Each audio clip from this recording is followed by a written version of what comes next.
Uhum.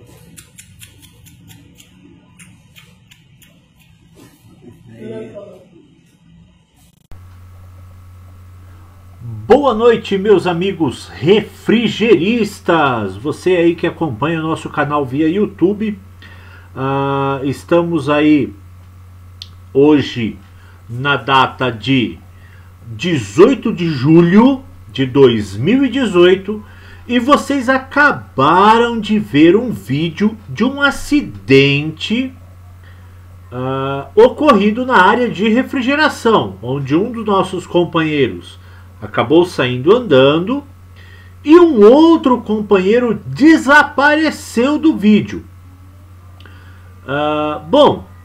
Não vou falar para você o que ocorreu. Isso aqui não é um vídeo esclarecedor. Aconteceu isso. Até porque eu sei que esse vídeo deve ser no Brasil, porque marca lá câmera IP, então quer dizer, está escrito em português, deve ser um vídeo brasileiro, né? Mas eu não sei em que estado, eu não sei em que cidade. Eu acabei recebendo este vídeo por 2 canais diferentes e cada canal me deu uma explicação diferente do que aconteceu. Então o que eu trago aqui foi discussões, debates que eu fiz em grupos que eu participo com companheiros, e nós chegamos a algumas possibilidades baseado naquilo que nos foi dito referente ao vídeo, né? Numa primeira possibilidade, e aí vocês podem buscar no YouTube, e existe pessoas no YouTube ensinando a fazer. Uma das possibilidades é: alguém fez manutenção no equipamento, colocou fluido frigorígeno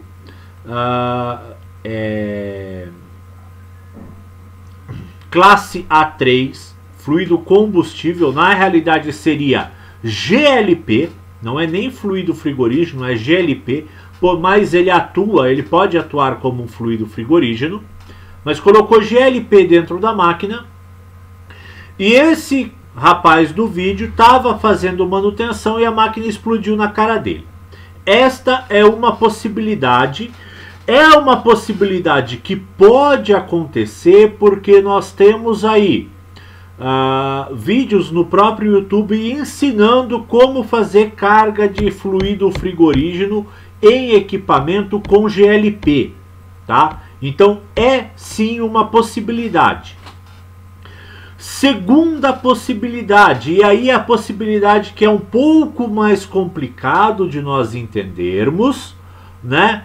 Porém, é uma preocupação real, é uma preocupação das próprias fabricantes de ar-condicionado e tem muito a ver com equipamentos com fluido R410A. Por que com o fluido R410A e não com os outros?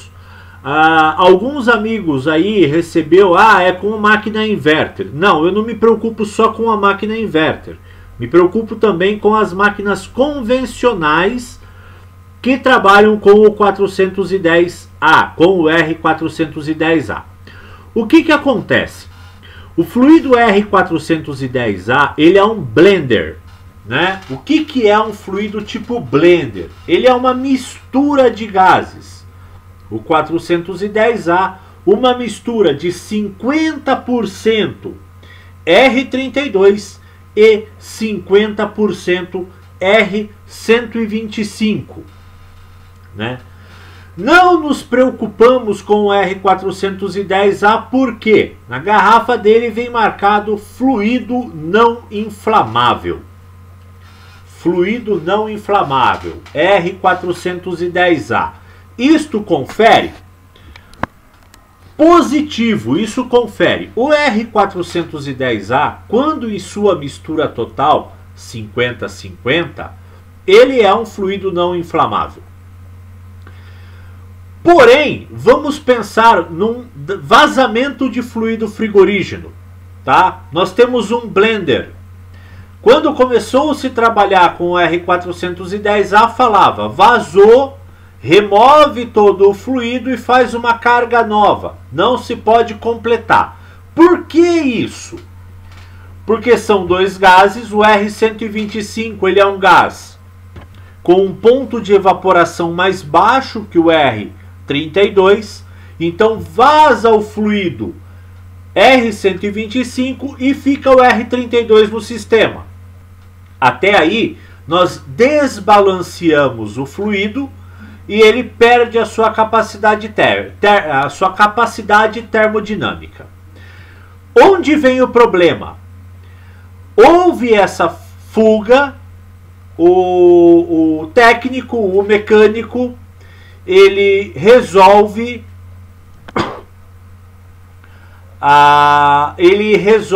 que ele vai recolher o fluido frigorígeno que existe na máquina para caçar o vazamento, né? Bom, nós temos dentro do sistema R32. Em qual proporção? Não sabemos, mas uma proporção maior que o R125. E aí que mora o perigo. O R32, ele é um fluido classe A2. Ele não é um A3, ele não é altamente inflamável, mas ele é um A2. Ele já participa da classe de fluido que trabalha no sistema diesel, né? O sistema diesel de combustão. O que é o sistema diesel de combustão? Se você pegar óleo diesel, vai no posto, compra óleo diesel dentro de uma bacia e tenta colocar fogo. Ele não vai incendiar, ele não vai pegar fogo, ele não abre chama. Se você comprimir o diesel, se você aumentar a temperatura dele, ele pega fogo, que é o que acontece dentro do motor diesel. Comprime-se o ar a altas temperaturas, próximo a 600 graus, injeta diesel dentro da câmara de combustão, um diesel também comprimido pela bomba diesel, né, pela bomba de combustível, e esse sistema comprimido a alta temperatura entra em combustão, né? É a cadeia diesel, é assim que o motor a diesel funciona. Ele não tem uma vela lá para fazer o sistema funcionar, igual os carros a álcool ou a gasolina. O R32 ele funciona do mesmo jeito. Se você comprimir ele, elevar a temperatura dele, ele vai explodir.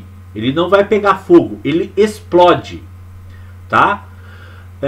E o que ocorre quando começa o compressor trabalhar com o R32 sem taxa de refrigeração adequada, ou seja, vazou gás, eu não tenho uma eficiência térmica nesse equipamento, o meu superaquecimento sobe, aquele superaquecimento que nós já falamos, ele sobe. Quando ele sobe, sobe a temperatura do compressor. O compressor com alta temperatura, comprimindo uma alta taxa de R32, ele pode vir a explodir, tá? Explode compressor, explode máquina e pode causar graves acidentes, né? O que as fabricantes estão recomendando? Em manutenção de equipamento, você não recolha o fluido frigorígeno R410A para o condensador. Recolha para uma garrafa, né? Uma recolhedora externa. E aí, preferencialmente, uma recolhedora classe A3, recolhedora própria para fluidos inflamáveis, R290 e R600. Com uma recolhedora dessa, você recolhe este fluido para uma garrafa e destina-o à incineração, tá? Não vai reutilizar esse fluido. É isso que a Fujitsu está recomendando, é isso que a Midea está recomendando, é isso que a grande maioria dos fabricantes hoje estão recomendando que você faça quando dando manutenção em equipamentos inverter. As fabricantes estão dando essa recomendação para equipamentos inverter. Eu estendo essa recomendação para todos os equipamentos que trabalhem com R410A, porque o aquecimento do compressor ocorre da mesma forma, o fluido vaza da mesma forma, o risco se mantém. Não é porque é um convencional que o risco some, o risco se mantém. Existe uma diferença construtiva do compressor inverter para o convencional, onde o compressor inverter tem os seus bornes isolados da zona de compressão e o convencional não.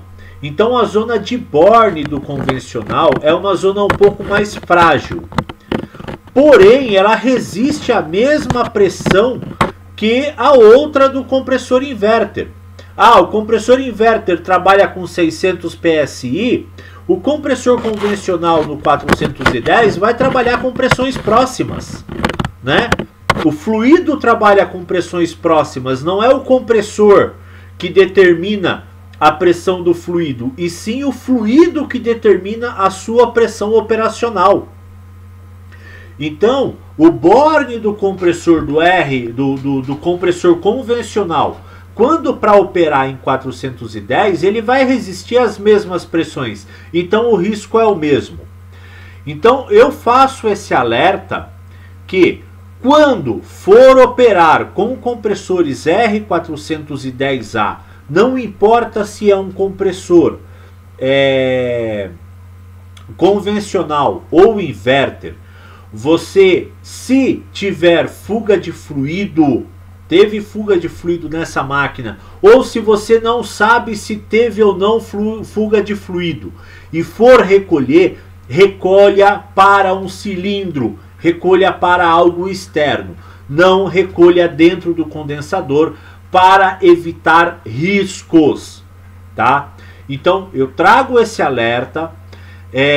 Não é a primeira vez que eu vejo um vídeo de máquina explodindo, tá?